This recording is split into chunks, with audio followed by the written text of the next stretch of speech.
Le bonheur, c'est pas avoir l'histoire une de grosse Cellou voiture ou une Dalein grosse Diallo, maison. Le bonheur, né le c'est 3 d'avoir des février parents en bonne santé et de les 1952 à visiter. Labé, Ils sont dans la satisfaits région de du toi, Fouta ils te Djallon. font des douas, Mamadou ils te Cellou souhaitent le Diallo bien, et toi a tu marqué t'occupes son de c'est pays ça le par une bonheur. trajectoire Profitez avant aussi qu'il soit riche trop que tard. tumultueuse. Profitez avant qu'ils disparaissent, qu'ils Issu de quittent ce l'ethnie bas monde, Peul, et là après vous il allez... grandit dans un milieu modeste, imprégné des valeurs culturelles et religieuses de sa communauté, qui influenceront sans doute son parcours.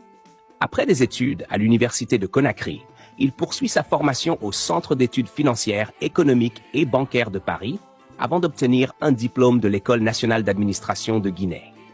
Ses bases solides le propulsent dans une carrière au sein de la fonction publique, où il occupe des postes clés à la Banque guinéenne du commerce extérieur, puis à la Banque centrale de la République de Guinée. C'est en 1996 que son destin prend un tournant politique. Sous le régime de Lansana Conté, il entre au gouvernement comme ministre des Transports, des Télécommunications et du Tourisme, avant de gravir les échelons dans divers portefeuilles ministériels, dont celui des Finances et de l'Intérieur. En décembre 2004, il devient Premier ministre, une position qu'il occupe jusqu'en avril 2006, avant une rupture avec Conté. En 2007, Cellou Dalein Diallo se tourne vers l'opposition. À la tête de l'Union des forces démocratiques de Guinée, UFDG, il transforme ce parti en une force incontournable, membre de Liberal International, avec l'ambition de promouvoir l'unité nationale, le développement durable et la démocratie. Il se présente aux élections présidentielles de 2010, 2015 et 2020, affrontant à chaque fois Alpha Condé. En 2010, il frôle la victoire avec 44% des voix au second tour, mais les accusations de fraude électorale le maintiennent dans l'opposition.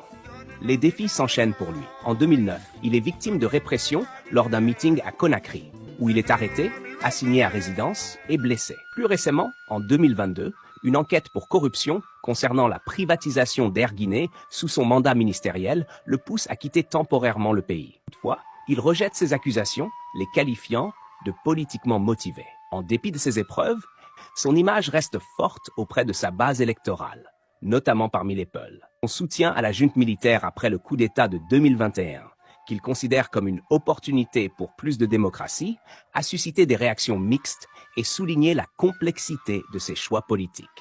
Cependant, l'année 2025 marque un nouveau chapitre dans son parcours. En février, une décision judiciaire a suspendu les congrès de l'UFDG, suite à une requête déposée par Ousmane Gawal Diallo, un membre de son propre parti et actuel porte-parole du gouvernement. La suspension a renforcé la tension entre le parti et les autorités, l'UFDG dénonçant une instrumentalisation de la justice pour affaiblir l'opposition.